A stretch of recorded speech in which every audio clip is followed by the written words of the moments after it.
which would someday be featured in a scene from the blockbuster The Sandlot.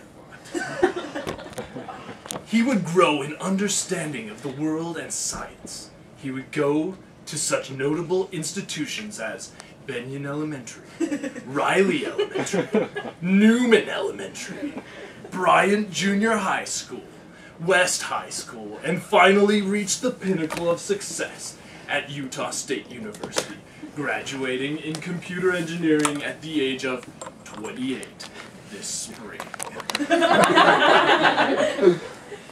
He would go on to serve a 2-year religious mission for the Church of Jesus Christ of Latter-day Saints to the Pennsylvania-Philadelphia mission, where he would spend most of his time in Delaware.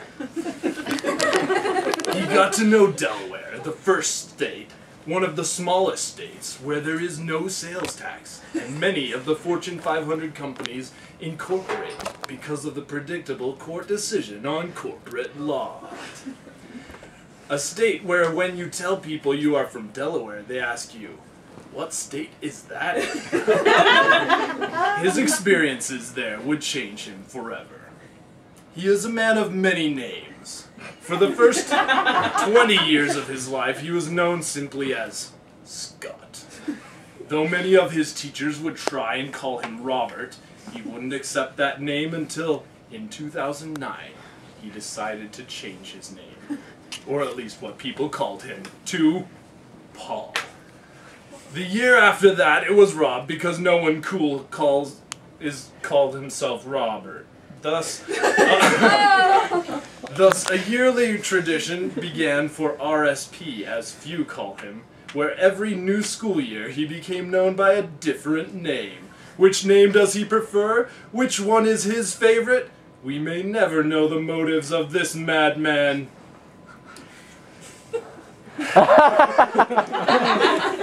His love of time travel and sci-fi began at a young age. Ever since he was in first grade, he wanted to go back in time and fix mistakes that he's made.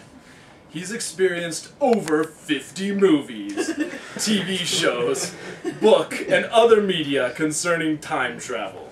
When most people are confused about what just happened in a movie, he understands. Or at least pretends like he does. So, give a warm welcome to Robert Scott Paul Aguilar.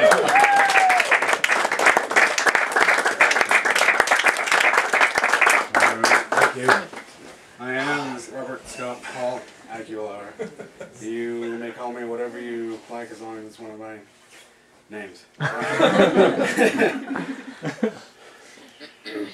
Alright, yes, let's go to the next. That's the thing I gave you. Push down. There we go, that works. That's going to come in later. Alright, and this is, I'm an engineer, so this is the format that we're going to go with. We're going to show you what I'm going to talk about, introduce myself a little bit more. That should not be there, that's okay. Talk about some time travel, some theories, paradoxes, and a bunch of nerd stuff. It's going to be great. So if you have any questions, feel free to ask. I don't know. We'll see how it goes. Alright, oh, this is going to be great. So, once again, I'm Robert Scott Paul Aguilar. When did this all start, my love of time travel? Well, I was just a kid. This is about how old I was. I was in first grade.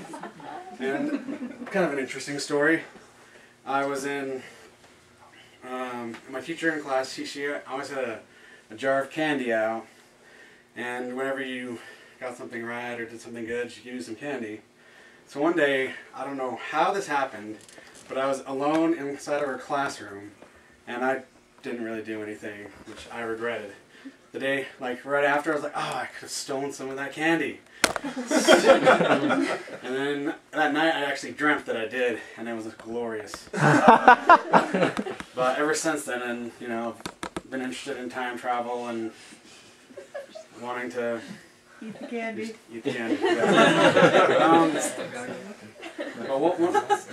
Some of the reasons I like time travel is it's very I like all the puzzles, the paradoxes, the loops, the weird science fiction-y things that happen when you travel in time. And that's me today. That was when I was on Conan. That was a great time. Alright, some of this stuff might be a little complicated. Might be, some people might feel like, let's see. It's on the glass surface. It doesn't work. What? Just have Matt use You it. need a very high quality mouse. Give it to have Matt. working glass. I can do stuff. Oh. Yeah, there you go. We'll play the video. Click here, Magic Hand. So, as you can see, the square root of -1 is the imaginary number I. I don't get it. Oh, now I get it.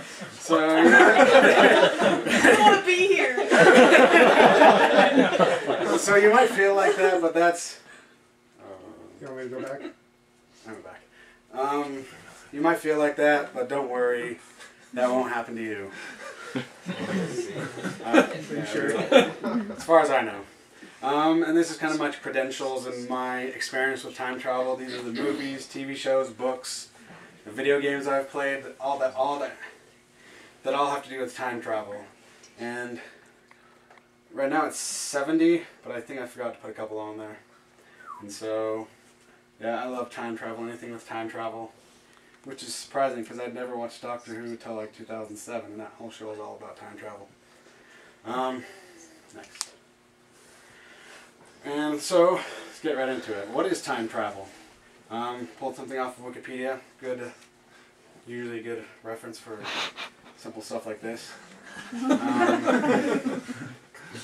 So basically, time travel is right now, we're in 2013, January 18th. If I were to travel going from right now to 1984, I'd be traveling in the past. If I were to go to, that's the same time range, to 2042, I'd be in the future. I could, you know, see what future me is like, and he could tell me what mistakes I'm making now. So yeah, that's basically what time travel is. It's going in different points in time, not regularly. Like, Dimitri Martin says he has a time machine, but it goes at 1 second per second. So it's just a cardboard box with time machine written on it. So that's not what I'm talking about when I say time machine. Alright, let's get into some physics. Who knows what the Large Hadron Collider is? It's a particle accelerator so it's outside of Geneva, where they have been studying things like miniature black holes, and they've just recently found the Higgs boson particle there. Yep, you got ahead of me. That's okay. That's what this is. This is That's a Higgs boson? that's the it's the readings they've see. There's a huge explanation for it.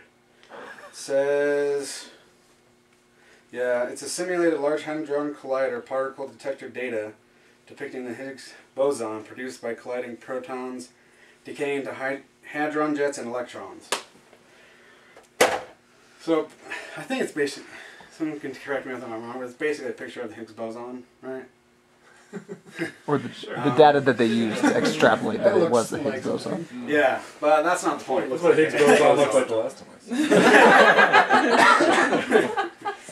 But, one thing that I'd heard when it was, they were going to run it on, or turn it on, people were worried about a temporal loop. When they turn it on, that it would cause the whole world to go back like 8 hours, and they'd be stuck in that 8-hour loop forever.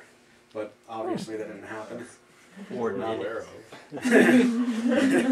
Maybe some, well, there's a TV show about that that I didn't put on the other slide that talks about a guy that was stuck in that loop, but remembered it. But anyways, the interesting thing about it, they actually talk about there's a Higgs singlet, and that's actually a particle that they say can travel backwards in time. What? Yep. Okay. Without breaking the laws of physics. I looked it up on the internet. Is that like the same thing as a tachyon? I don't. Okay. It's Tachyons can travel faster than the speed of light, but they still travel forward in time. Thanks. Okay. So, since it's only a particle, it's not really a good time machine to transport a person. But they're talking about how eventually you can actually use it to transport information back in time. So you can have, like, you know, information from the future. And I'll go into more of that stuff later too. And I found a funny story too about this guy having to do with his Higgs boson. He said he came from the future, and he went to stop the experiments that were happening in Switzerland. In Switzerland, and so this is just this is why he said that he came back in time. Could you read that for us, Matt? Sure. The discovery of the Higgs boson led to limitless powers and the elimination of poverty and Kit Kats for everyone. It is a communist chocolate, and I'm stopping it. I'm here to stop it ever happening. So he thought he would. Apparently there's actually a lot of people that are apparently from the future that try to stop the Large Hadron Collider because it's all big and sciencey. Is that a futuristic cuss word? No, that's a current day cuss word. I just didn't feel it was appropriate for this forum. What cuss word? What cuss word starts with an 8-letter H? We'll tell you when you're older. Katie Brown.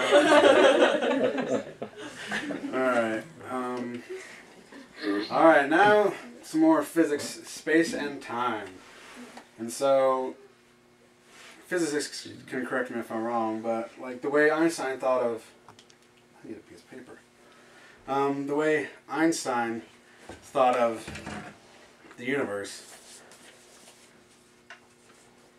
Okay, there we go. That part. Is it's like a flat sheet of paper with space and time. And so what gravity does is it's like an object placed on space and time and it bends it. So objects tend to go towards it when it's in its field of gravitational pull.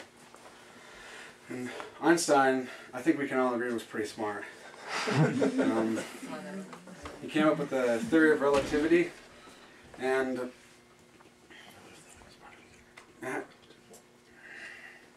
part of it talks about the speed of light and what happens with time as you go faster and faster. As you go faster and faster, time kind of slows down for you. So for example, if I'm on Earth and Thad's in a spaceship that's going at the speed of light and it travels like 1 light year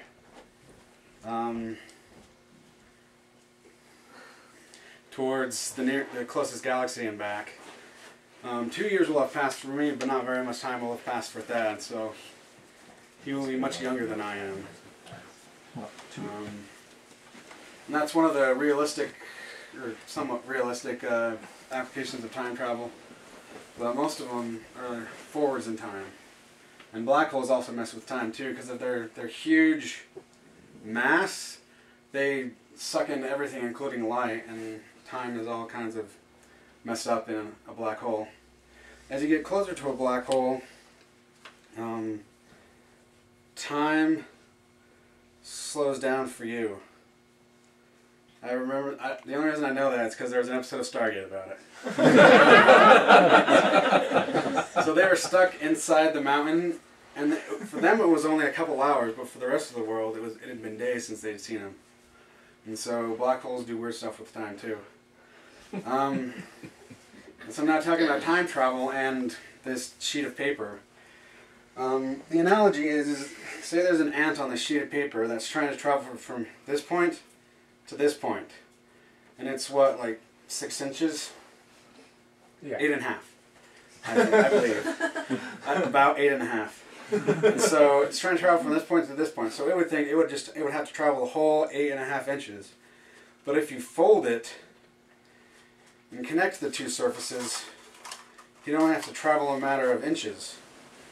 And it would be as if he traveled that full 8.5 inches.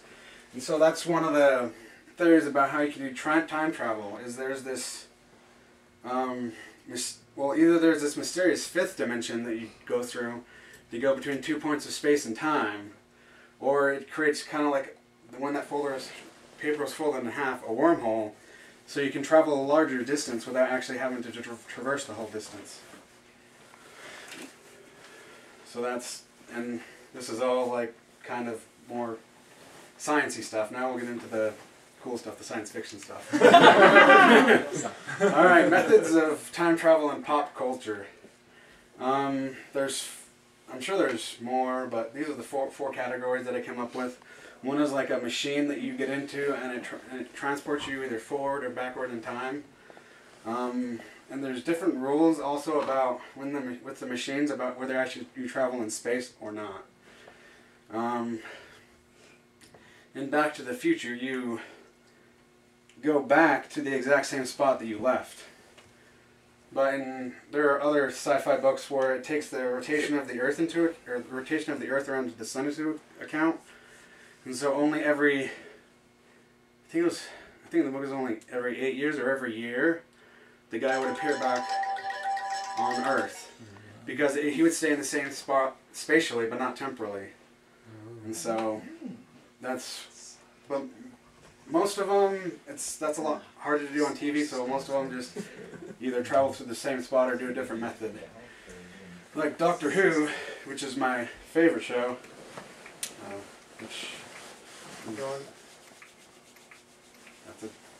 this is Time Machine, the TARDIS, and I was going to say this before, but I forgot. That's okay.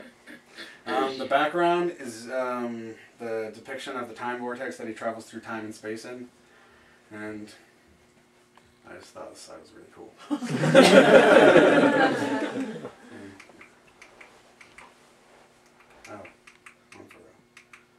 Alright, sorry. But the way Doctor Who's time machine works is it not only travels in time, it travels in space. So basically it appears in one spot in time and space, and then it travels through the time vortex to just a completely different part of time and space. So he can end up anywhere, anytime that he wants. Bill and Ted is very similar. They have a telephone box that looks very similar in shape to the TARDIS. I don't know how that happened. They have a similar method where they actually go inside the machine and they're transported back and forth and all sorts of different places in time and space. And there's another one that I like, that's like mental time travel, where you don't actually travel in time yourself, your mind does. And in TV shows like this is an episode of Warehouse 13 where they're in a time machine built by H.G. Wells, who was basically frozen in carbonite for 100 years or something. But their minds travel back in time to other people's bodies, and they're able to interact with the world and do different things with that. And Eureka had a similar episode where Eureka and the Butterfly Effect are very similar, where they travel back in time with their minds, but inside their own bodies. And so like in the Butterfly Effect, he actually changes his own life by going back in time and changing decisions that he makes. And then there's personal time travel, where only like the person's body goes back, nothing else, just their body. The Terminator, like the Terminators and all the other people go back in time, but no, Metal can go back in time. You can't bring like an iPod or a computer, anything with foreknowledge of the future. Or the time traveler's wife, that guy, his body travels back in time, only his body. So he always, wherever he appears, he's naked. Whenever he goes back, he's naked. He can't take clothes with him or anything. And Quantum Leap, his body actually travels back in time, and it says, and why, I don't know how many of you have seen it, but why he always looks like the people that are there is because he has like an aura around him that makes him look like whoever is supposed to be there. And they actually travel forward in time to where his body was, and they appear to be him. It's TV, I don't know. And then there's transporting knowledge. Like Frequency, this guy and his dad talk to each other like 30 years apart, and they use that knowledge to change the future, change what happens to him, to his mother, to his whole family. And also, like I talked about before, the Large Hadron Collider is might theoretically be able to transport knowledge back in time. Yeah. And so now the question is, can you change the past? And so if you have time travel, can you go back and kill Hitler? That's like the number one rule you're supposed to do. If you have a time machine, you go back and kill Hitler. Oh, and so can you? First, some people would say no. And there's an episode of The Twilight Zone where actually someone has a time machine to go back and kill Hitler. And he has the gun, he has it already, but it doesn't work. Time or space and the space-time continuum won't let him kill Hitler because he doesn't die then. And so that's one theory. There's maybe you can change it. This is from Doctor Who. And there's some things that he can change, some things that he can't change. Like little small things he can change. Things that don't like change the world, like he can save a family from the fires of Pompeii. He can just do very small things, but big things, and there he can't because of universe-destroying paradoxes. You don't want those. No, those are bad. Back to the Future talked about it, and Dr. Brown, was really worried about the universe getting destroyed if Marty McFly went back and did something bad. And that actually happened in the Wedding of River Song. The universe basically got destroyed and time was disintegrating, but it's Doctor Who, so he saved the day. And there's another one where, yes, you can change the future. You can change the past, it just has consequences.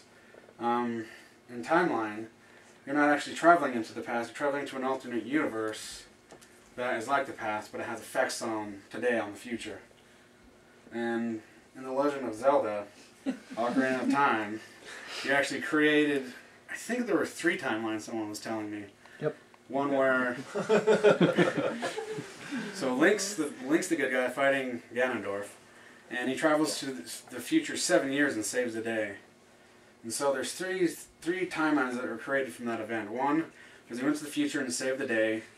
2, he went to the past, or he went back to the past and he saved the day. And the third one is he didn't save the day, and Ganon won. And so that's what happened with The Legend of Zelda. And that's kind of the idea, is that different things can happen, and that also happened in the butterfly effect. They change realities as well. And in Time Cop, anything you did will just basically change reality. And I don't like Time Cop.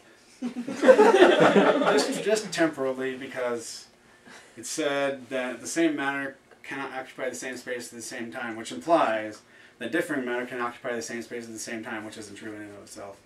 And plus, well, what happens is this guy goes into the future, goes into the past, meets himself, and they basically annihilate each other. But even if you go into the past, you're still the same person you are today, molecularly, because your body gets replaced. Molecules get replaced as you eat and exercise and whatnot. So that's a little thread item. I don't like Time Cop. It doesn't make sense. And, oh, this is Marty McFly. His parents are about to not get together, and so he's disappearing. And loops. Who knows what this is? Mobius. It's a Mobius strip, yeah. And it basically, if you travel along the surface, you'll always end up in the same spot you started eventually. And loops are really cool. Because you get to, like time loops, you get to go back and do things over and over again, you know, make things right. But it usually lasts for either a day or a couple hours.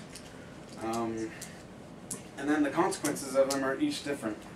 In some TV shows, you can actually kill yourself and come back to life, you know, and just do that over and over again. But there are some TV shows where actually if you get hurt in one iteration of the loop, you will be hurt in the next iteration of the loop. Like your physical body stays the same, so you don't want to die.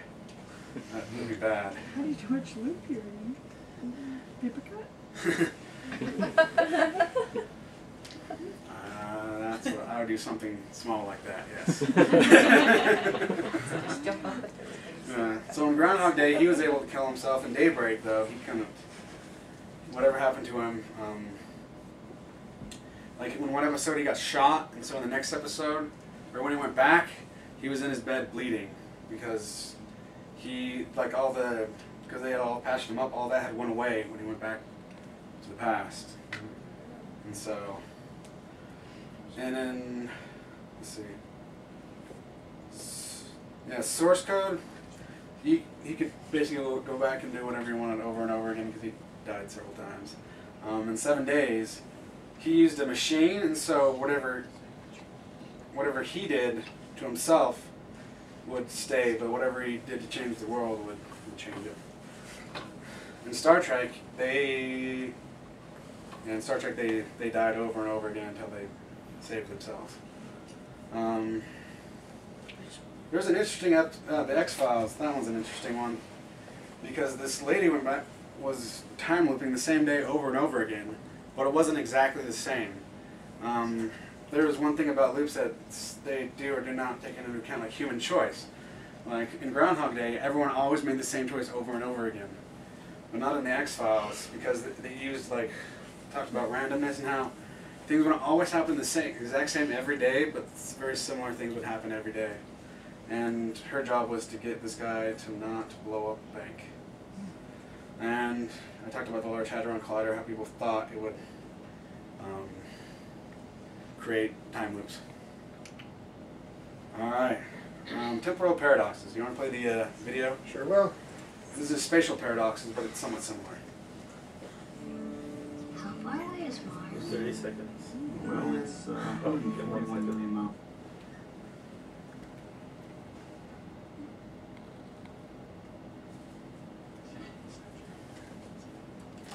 God said you'd be back, I tried not to come, but but there's nothing quite like it.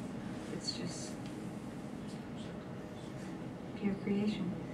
Shall we take a look at some paradoxical architecture? You're gonna have to master a few tricks if you're gonna go 3 complete dream levels. Excuse me.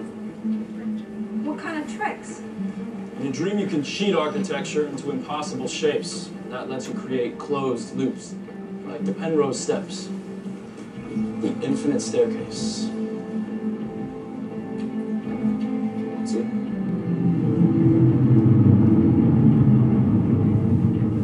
Paradox. So I just thought that was a really cool video that explained what a paradox is. It's things that talks about things that aren't physically possible in the real world. And these are temporal paradoxes about, well, when you go back in time, the classic example is the grandfather paradox. So if I go back in time and kill my grandfather before he met my grandmother, would I still exist?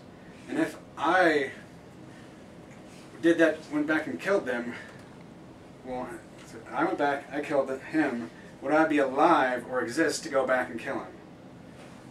And so that's the classic example of a paradox. Is can you go back and kill your own grandfather? And that's a similar paradox in Back to the Future, where he had to go back and help himself become created by getting his mother and father back together. Because if they didn't, then he would cease to exist. But then the question is, then if he ceased to exist, would he have gone back to stop them from getting back together in the first place? And then there's the Philadelphia Experiment 2, and where this guy gets stuck in a dystopian future because the guy sends a stealth bomber back to Germany during World War II, and they basically win the war. So basically, in the movie, he goes back and kills the guy's grandfather who sent the airplane back, which causes the guy not to be born and the experiment not to happen at all, which is kind of weird. My favorite, it's called the bootstrap or ontological. It's where basically something is created from nothing, or something is created from time travel. Like if anyone's seen Somewhere in Time, this guy gets a watch from this old lady, which when he travels back in time, goes and gives that watch back to her, which when she gets older gives it back to him. And so the watch never had an origin, never was created. Basically time travel created the watch, and in this one, where it's always constantly looping, it does not get tarnished or diminished or anything like that. It's like basically eternal. It's a fixed point, which defies the laws of entropy, which says everything tends to get more disorganized, and that would always stay the same. And also there's a different one, which is a little easier to wrap your head around. It's kind of like one from the 12 Monkeys, where when he's a kid, he sees a woman running in an airport after a guy, and when he goes back in time, it turns out it's him that does that. And so he gets obsessed with the girl because of that memory, because he traveled back in time. So if he wouldn't have traveled back in time, he would have been obsessed, and that would never have happened. So it's something that was created through time travel. Predestination is kind of like the... is there a question? Predestination is something that always was going to happen and is always supposed to happen. That you go back in time to change it, but it ends up that you're trying to change it causes it to happen. And for example, in Lost, when they go back in time and try to not make Linus such a bad guy. I'm sorry if you guys are ruining all these movies. Spoiler! I was going to say that, but this is what I'm just going to explain all the stuff. So I'm sorry if it ruins it for you. You guys can, close your ears or pretend. But in Lost, one example is this guy goes back to kill a kid that becomes a really bad guy in the future. But because he tried to kill him, they had to save him by using like this dark force or something, which causes him to be even worse. Or which causes him to be the bad guy he was in the first place. And so, instead of preventing it, you cause it.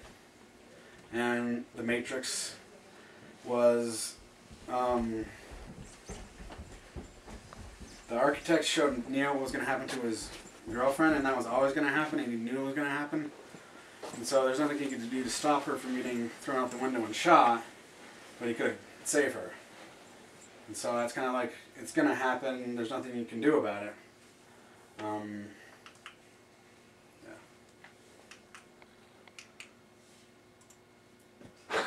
Alright, questions.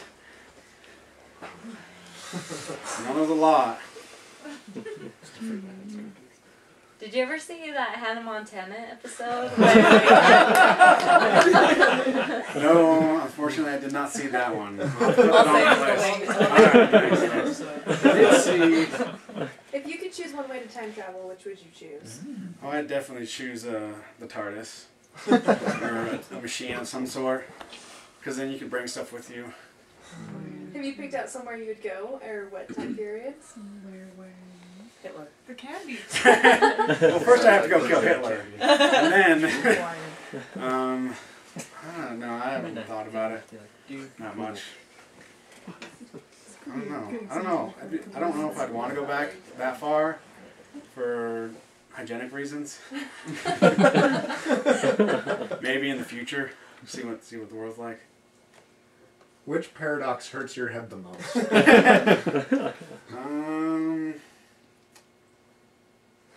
Probably predestination. It's the one that, like, for another example in the Matrix was when the Oracle said, "Don't worry about the vase," and he turns to look at it and he knocks it down. And she says, "Well, what's going to really bother you later is would you not have knocked it down if I hadn't said anything?" No, that one's fantastic. It hurts my head the most. Like, okay. I don't know, Bootstrap I really like. I mean, it's really weird, but I really like it. Grandfather, that's been beaten to death, so that one's, I understand that one pretty well. But Predestination is just like...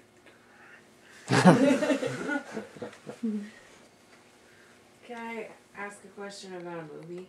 Sure. The butterfly effect, I didn't get about his dad. I mean, was there any correlation? Was that just the story that, they could both time travel that way? Like, or does it fit somewhere in here that father and son were able to do the same thing with any of these setups? Well, from what I understand from the butterfly effect is it was genetic.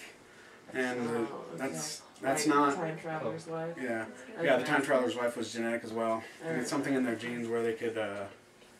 I'm guess. What I would guess is given the right stimuli, they could go back through a critical point in their time stream and change it.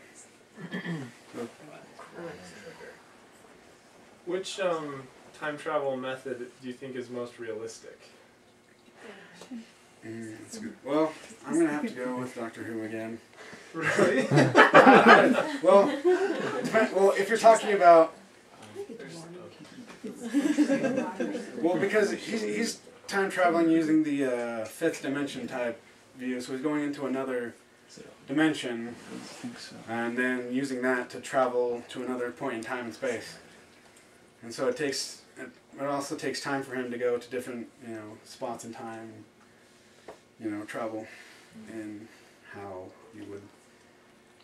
There's also a theory of time travel that you create some sort of bubble, and then in the future you can travel back to that certain point in time. I don't remember what that's called. Do you know anything about that? No, I heard about that where if that they theoretically have talked about if you can create a time machine, you can't travel to the past any further than you've created a time machine. But that's all. Because it would be the receiving point. Yeah, that's true. Because you have sending and receiving pad type thing, I think. Yeah. So if we ever create a time machine, it's instantly going to be filled with tourists because everybody's going to want to see the earliest they can go back. Yeah. Just curious, looking at your list, why is Planet of the Apes time travel? Oh yeah. Which one? I've only ever seen the first one, the one with Charlton Heston. So. Well, the one with this not only has to do with that one, but it's also the series of movies. Like, he travels in time because he uses in the first one because he uses light, because he travels near the speed of light, and so he's traveling forward in time. But there's actually other movies where they travel, like the apes. This is even the original series. They travel backwards in time to Earth and then create their own. They kind of create the smarter monkeys that can talk because it's their kid that becomes smart. Okay. Because they get all killed because they're worried about the Planet of the Apes. And that's kind of another predestination thing, where they're trying to stop the apes from taking over, but they actually cause them to.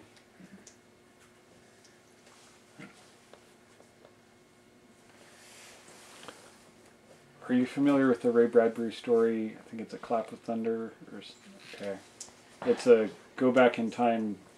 They're hunting and someone steps on a butterfly and changes the course of history, but they're hunting dinosaurs or something. Oh, I've actually seen that one on Sci-Fi. Okay. But yeah, apparently I think the Nazis win the war, like, kind of thing because of the butterfly. Well, the one that I saw, all kinds of craziness happened in that one. It changed the whole evolution of the planet, and humans became a lot different looking. So if you do go back in time, don't step on bugs. Yeah. No bugs. Yeah, that's where the butterfly effect kind of comes along. That's the saying that a butterfly's wings in someplace causes a hurricane elsewhere. Yeah.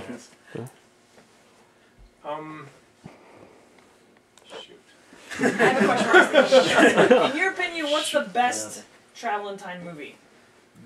Best movie? Bill and Ted's Bogus Journey. In Paul's opinion, Oh, Ron. sorry. Oh man, there's so many good ones. To make a time to remember. Oh yeah, I remember. I think off the top of my head, my favorite probably is Frequency. Frequency? Yeah, I thought that one was really good. Really, Pretty good, actually. really thought-provoking. It's a good family movie, mostly. I don't know. It's about family, and the very end, really, really good.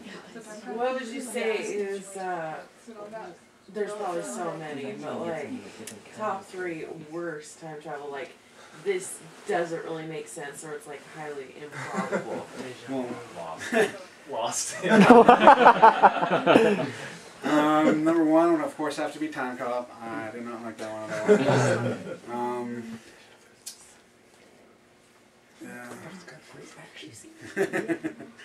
Yeah. I don't know if I like Dave. I don't mean like the plot, you know, like the characters. Like, it just doesn't make sense. Yeah. I usually try to stay away from the ones that aren't so good. So that's the only one that I can think of right now. Donnie Darko. Doesn't make any sense. Control. Was that a little web series? Yeah. Yep. Where he has a keyboard and he can actually control time to go back forward. He can also see it controls the hour. That one's a good one. Control. Yeah, I remembered my question. Yeah. How do we know that It's just like a blue there screen. wasn't an even Universe. worse dictator that someone already came back and killed? That's a good question.